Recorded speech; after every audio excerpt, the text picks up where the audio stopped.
Sameera, welcome to CGTN. Thank you so much.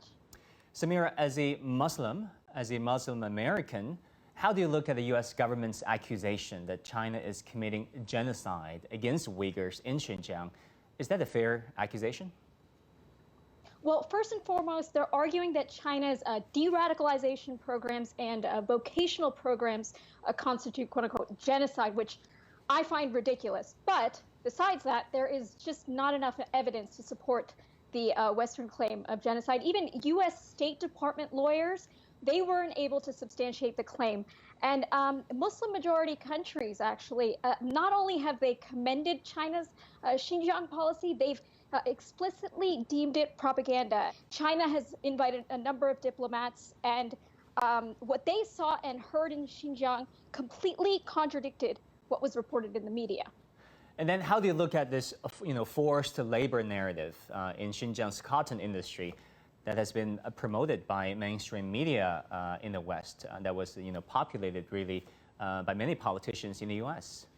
Well, the forced labor narrative needs to be seen within the broader framework of the U.S. war on China, of which economic warfare plays a very central role. Now, they say that China is an even greater threat to U.S. interests than the USSR was during the Cold War because of China's economic power. So the U.S.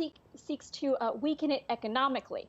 Now, Xinjiang is central to this strategy. It's the hub of China's $1.3 trillion Belt and Road Initiative, and at least 4 Belt and Road projects are dependent on the stability and territorial integrity of Xinjiang.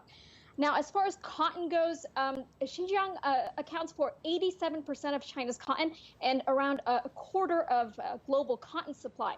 And it's also fundamental to Belt and Road in terms of job creation and overall development of the region. So targeting their cotton supply is two-pronged. Well, it has a two-pronged motive. One, weakening China economically and fostering the rise of separatist sentiment. And then, Sameera, how much do you think those elites in Washington, those Beltway policymakers, truly care about what they call human rights of those Uyghurs in Xinjiang? How much do they truly care about the well-being of people living there in Xinjiang?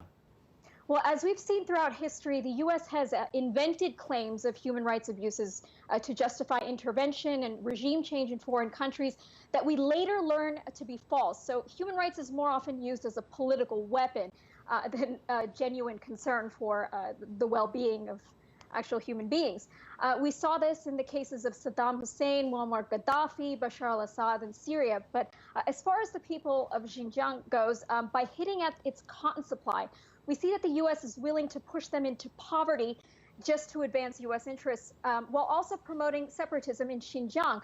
A couple of months ago, the National Endowment for Democracy issued a tweet saying, we've supported Uyghur Muslims since 2004, and specifically separatism, and they included a map of Xinjiang, and it showed it separated from China with the flag of, quote unquote, the so-called East Turkestan. So we see what the U.S.'s motives are. You yourself is a Muslim born and raised in America. How would you compare, the national policies, towards the Muslims and the Uyghurs, ethnic minorities in China, versus, those policies in the U.S.?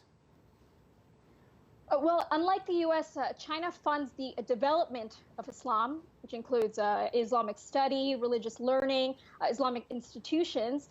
There are at least 10 Islamic institutes for higher learning in China. And then China also has a poverty alleviation program for Muslims, and specifically for Muslims in Xinjiang. I mean, this is unheard of in the U.S., and I grew up during the, quote, era of Islamophobia, right after the war on terror. So I experienced firsthand what it was like for Muslims living in the U.S., and it's nothing compared to what China has. I would say that China's anti-terrorism program actually takes into consideration human rights, whereas the U.S. anti-terrorism program involves kidnapping Muslims and then sending them to Guantanamo Bay. Finally, Sameera, how would you convince, the Western viewers and the Western audience who are not very familiar, let's say, with your narrative about what's happening in Xinjiang and how the Chinese government has been treating, its ethnic minorities, including the Uyghurs?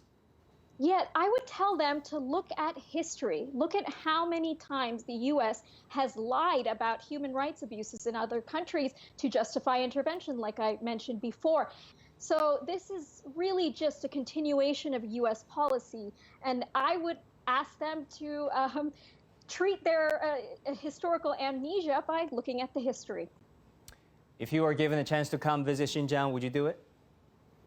You know, I was going to mention that. Yeah, I would absolutely love to check out for myself what's going on and counter U.S. propaganda directly.